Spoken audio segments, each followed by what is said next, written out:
Hello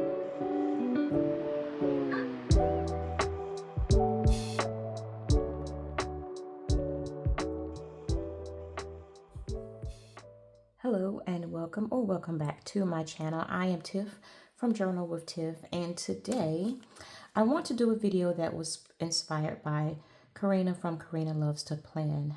She posted a video of her hashtag FP superlatives or fountain pen superlatives. I'm gonna be honest, I kind of felt like this was more of an end of the year type of video, but I thought, hey, why not do both? Because it's June and we're already halfway through the year, and knowing how things change, at least for me, my taste change, my preferences can change as we go through, or as I go through this fountain pen journey. So I thought it was a really cool idea. So definitely inspired by Karina when I saw her video, and thought that I would give my superlatives for the first half of 2024. So let's get started. Okay, so I'm not sure what happened. I appear to have lost some footage. I'm just going to insert some pictures here. My first pen was the Kaweco Sport in the Macchiato, a great pocket pen. I still use it. It's just a great pen overall. Next will be my most recent purchases.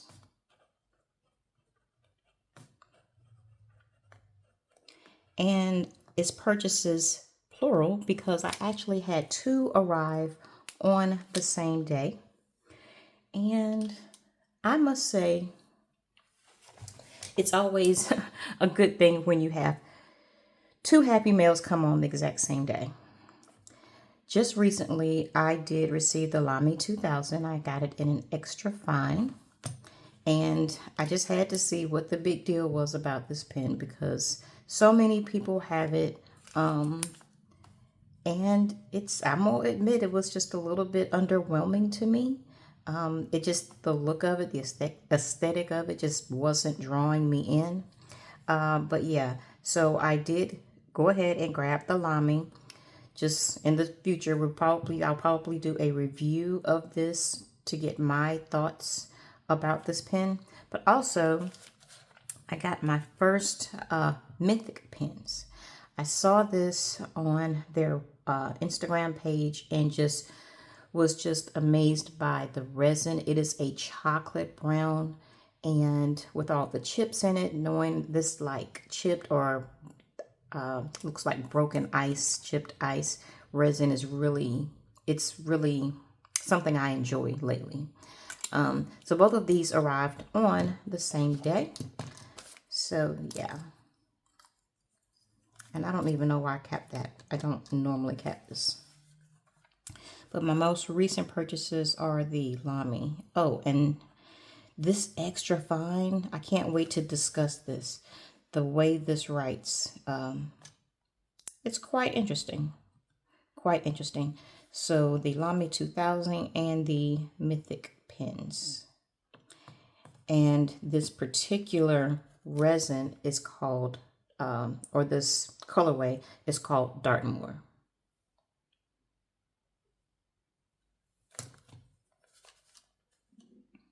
And I did get it in an extra fine as well. However, I've got thoughts about that one too. So my two most recent purchases are the Lamy 2000 and the Mythic pens in Dartmoor. Next of my superlatives will be my smallest pen, and there may be some overlap in this list, which it's okay. So my smallest pen, I think I'm gonna go back to the Kaweco Sport again. It's really tiny. I mean, that's a small pen in my opinion, considering I do like girthier pens. But once it's posted, it's a really good length for writing. But this is my smallest.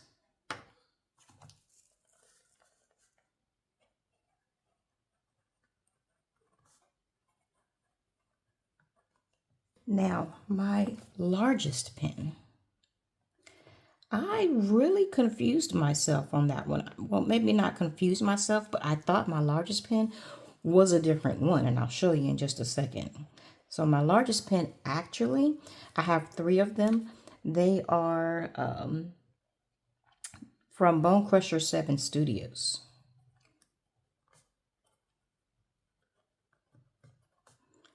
And I honestly thought that my Leonardo, let me grab my Leonardo. I honestly thought that my Leonardo Grande was going to be my largest pen when I was going through this list. And I'm looking and I'm like, wait a minute. This kind of, are they the same size? So once you take the cap off, just looking at the body, which is what's most important when writing, the body of the pen from Bone Crusher 7 Studio is actually larger. Now, the nib is larger on my Momento Zero Grande, but the actual body is larger on this one. And I actually have three of those. But yeah, this is my largest pen. These are my largest pens. I'll show them to you. They have, excuse all the knocking and noise, but I have these three. Now, for my least expensive pen, again, got a little bit of overlap here. My least expensive is going to be my Kaweco. Again, my Kaweco Sport. I got into the fountain pen community around the time of COVID, and I only paid like $30 for this, and you can find it in, like, you can get it on Amazon for even cheaper. So, least expensive pen.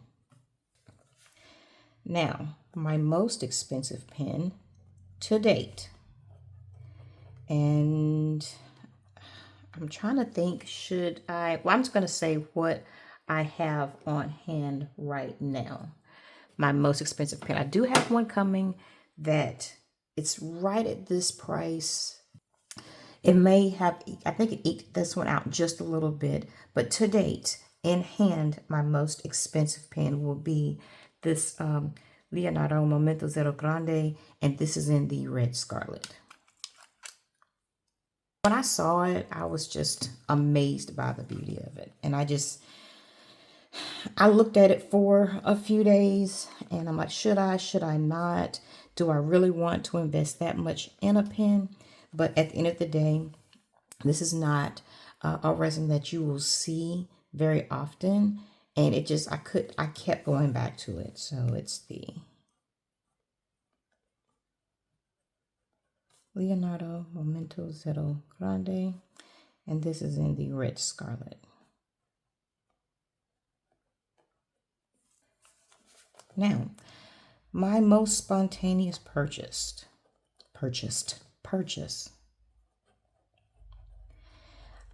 I try not to just buy a pen when you see it, just to buy it. But sometime, it kind of just happens. It does. It kind of just happens.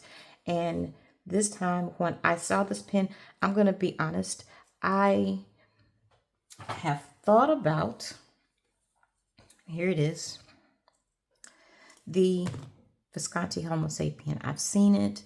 So many people have it. It's a very well-known pen. It's a very well-liked pen. And I've seen it and I was like, I'd like to have it one day, but I was not actively looking for it. And it was one of my currently inked for the month, but it's actually dry, so I can't write with it right now. But yeah, when I saw it for sale, I got this previously loved, and it was such a good price for this particular pen, and I'm like, okay. It was like on the spot. I barely gave it any thought, and I'm so glad I did. So my most spontaneous is the Visconti Homo sapien. And this is in the Bronze Age. But I am just really, Really glad I got this pen. The writing experience with it has been great so far. We'll definitely get more into this at a different date. Now, if that was my most spontaneous purchase, my most thoughtful, or the pen that took me the longest to pull the trigger on. My most thoughtful purchase. As you can tell, writing and talking is not my strong point. But there was one pen that I watched and looked at and finally pulled the trigger on it, and that would be my Santini Italia. And I'm so glad I got this one. I kept looking at it. I had to do a lot of research because I was just kind of delving into the Italian pen world. And when I knew I wanted a distinct colorway. I wasn't exactly sure. I saw this one. I was looking for reviews and couldn't really find any really good reviews that answered all of my questions and really made me feel comfortable pulling the trigger and paying that much for it. But when I did, oh gosh, sometimes, you ever have a pen you just want to stare at sometime? This would be that pen for me. I have a couple that I just really enjoy, but there is something about this one that I can just, it's like a fidget spinner. I can just sit here and just stare at it. Yep, I sure can. All right, so that is my Santini Italia, and that is in the Capri colorway. Next would be my most disappointing pen. And when I say disappointing, I really mean it. I have been looking, when they first came out, I had been looking at the Ferris Wheel Press brush pen, and I've actually put this up, posted it for sale, and no one jumped on it. So it's still for sale if anyone is interested. It is a really nice pen. It writes beautifully, but the size of it is just horrible for me. I cannot, when I hold this pen, it's not supposed to be posted because you don't want to mess up the actual body of the pen with the brass nut of the cap. It is, I mean, it's gorgeous. I mean, look at that. It is gorgeous.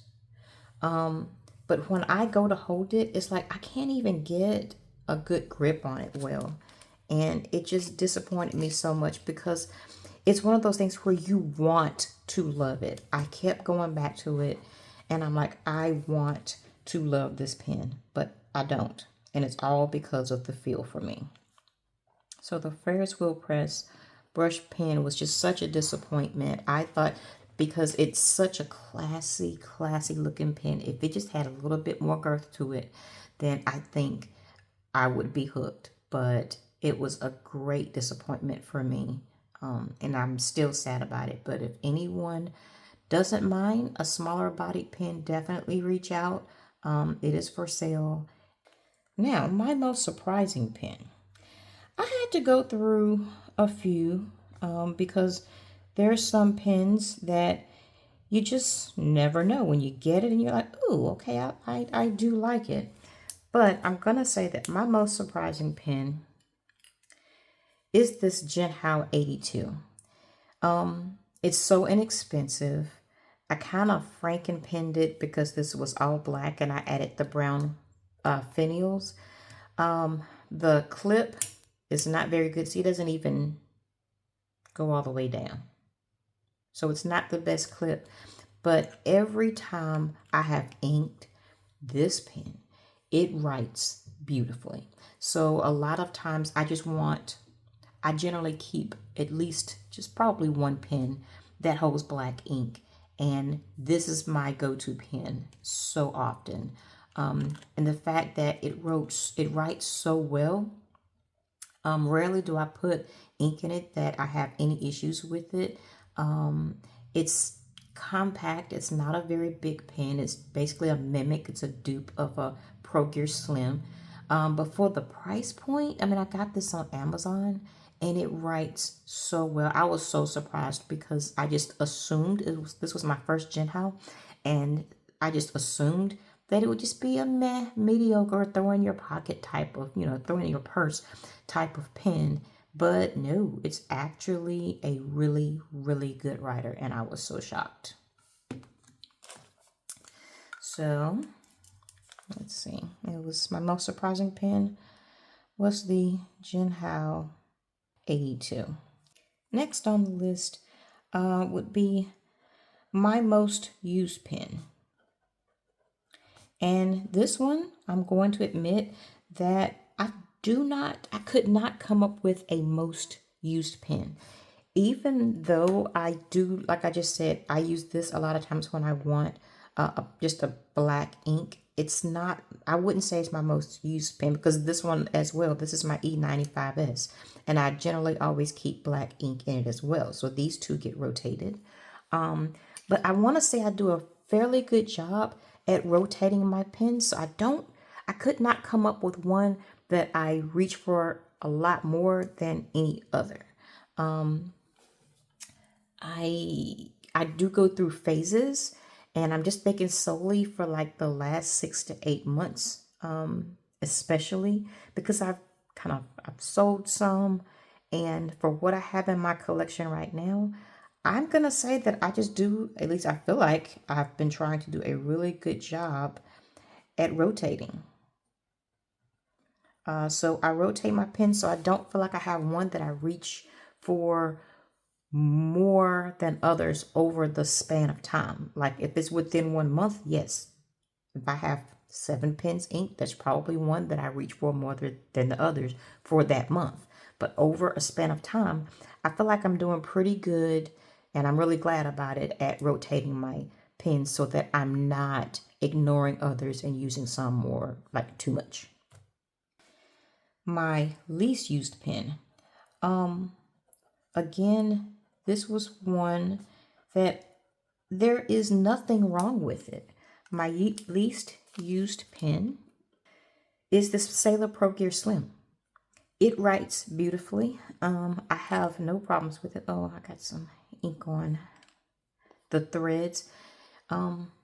Again, I prefer a Pro Gear Classic, but this Pro Gear Slim, it's nothing wrong with it. Have no intentions on getting rid of it at the moment.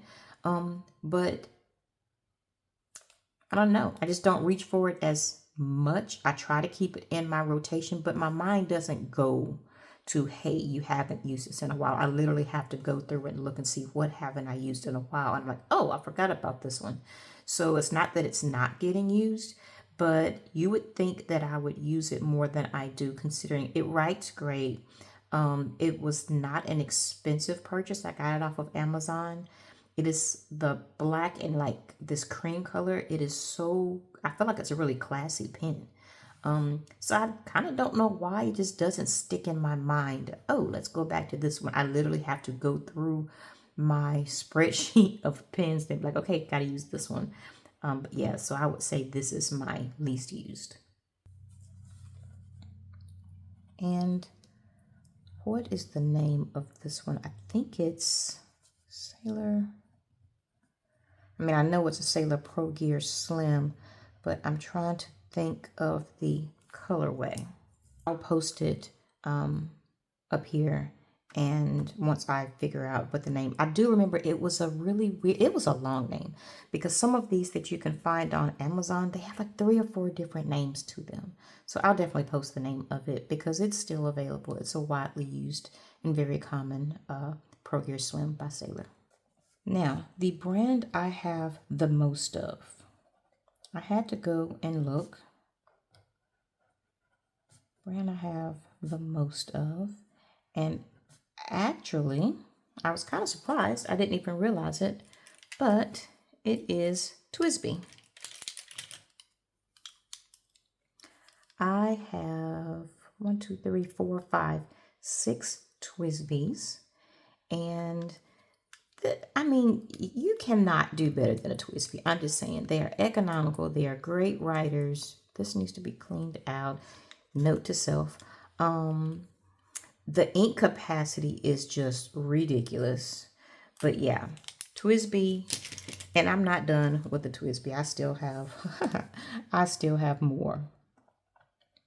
I doubt they'll come out with it, but to me, I would absolutely love. So I have the cream with rose gold and the cafe bronze most recently, the black eco with rose gold, and I need to get, I thought about getting the white, but I'm kind of liking the mutedness of like the cream. But if I could just get a chocolate brown one, that would make this group perfect. So Twisby, if you're listening, there you go. Now, my favorite brand, these are the last two. And I kind of broke this up into two different brands. So my favorite commercial brand,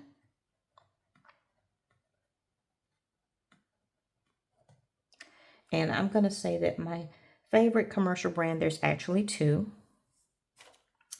So of course, because I like it so much, there's the Twisby. So Twisby's number one for all the reasons I just stated earlier, but also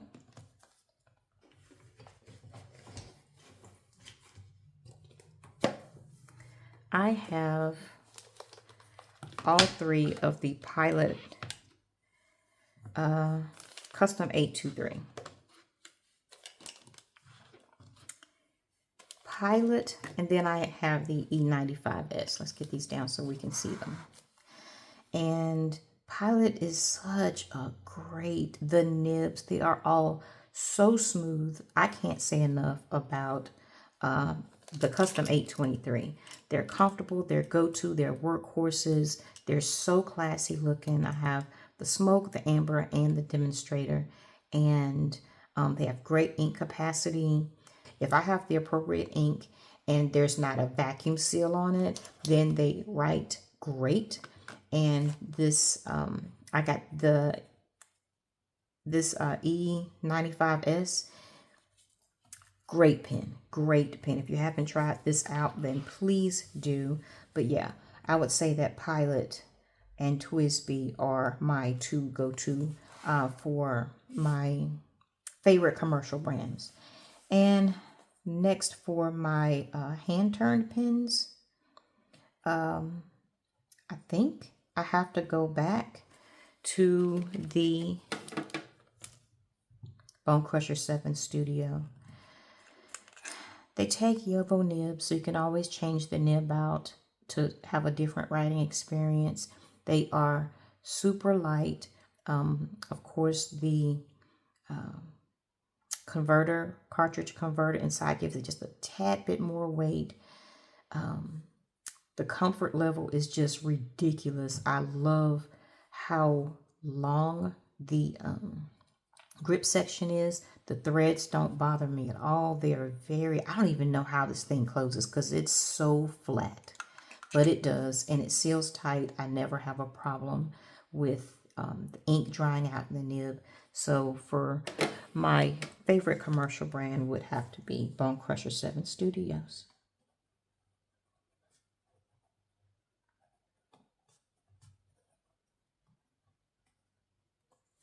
And that is my list of superlatives for the first half of the year. I thought this was a really good challenge or a great hashtag. So I would really be interested in seeing what other people's superlatives are for your first pen, your most recent, smallest, largest.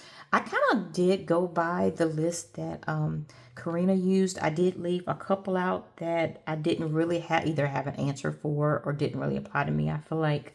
And so this is very customizable. You can make the list however you want to make it. But it's just so interesting to hear other people's opinions on pens as far as their most disappointing, their most surprising, yada, yada, yada. So yeah, don't forget to like and subscribe. Thank you guys if you stayed through to the end of this. and I will chat with you soon. Bye.